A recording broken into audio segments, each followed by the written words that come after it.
How many of you used to vape, or just have tried it once or twice? I used to, and vaping attracts teenagers and younger adults because companies market towards them.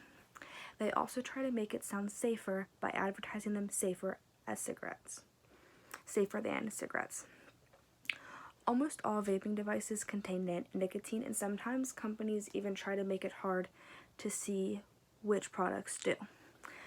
See on these, this is vape juice. It says right here in very small print how much nicotine is in it, and it's very small, and it's green, so it's really hard to read. Really, all you would see is the flavor, and you would grab it. This one, it's even harder. It has a little number right here in the triangle. And let's say you were new to vaping and you just want a juice that didn't contain nicotine, you could grab this easily, not realizing that there's nicotine in it because of how small the font is. Everything that contains nicotine also needs to have a warning, but these warnings aren't really proactive. They are relatively small. They are smaller than the name, and it only says, warning, this product contains nicotine. Nicotine is an addictive chemical.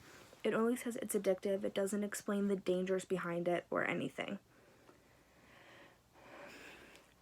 JohnsHopkinsMedicine.org explains that nicotine is very toxic.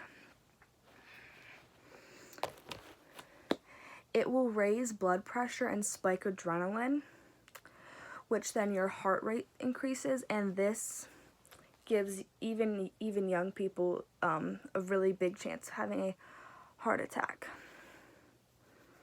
Young people also fully don't understand the effects that nicotine has on the body.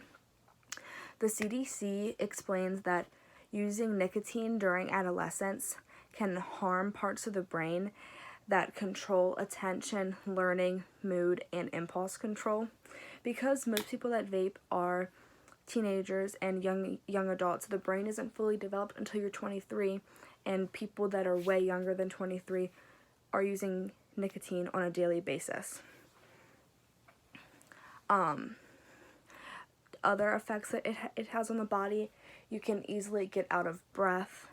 I noticed that. I vaped for about 6 months, and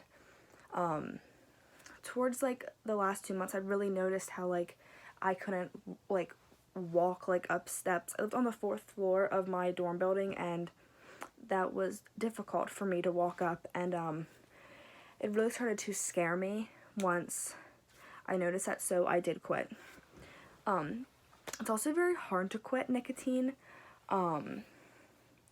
You can get very irritable, mood swings, you can get really bad headaches, and all of these things, all you want to do is just have a little bit of nicotine to make it all go away. And since they have changed the law that you have to be 21 to now purchase nicotine, I hope that a lot of young people my age quit, because it is very dangerous and it's just not a good thing to be using. So, in conclusion, because of my use of nicotine, I wanted to tell all of you how dangerous it is, the effects it has on the body, how it's very toxic, and how it's very hard to quit.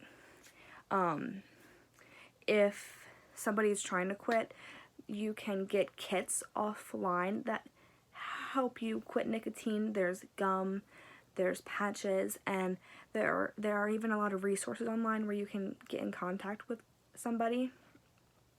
You can also reach out to your family doctor. They can talk to you in confidence about a nicotine addiction. So, thank you.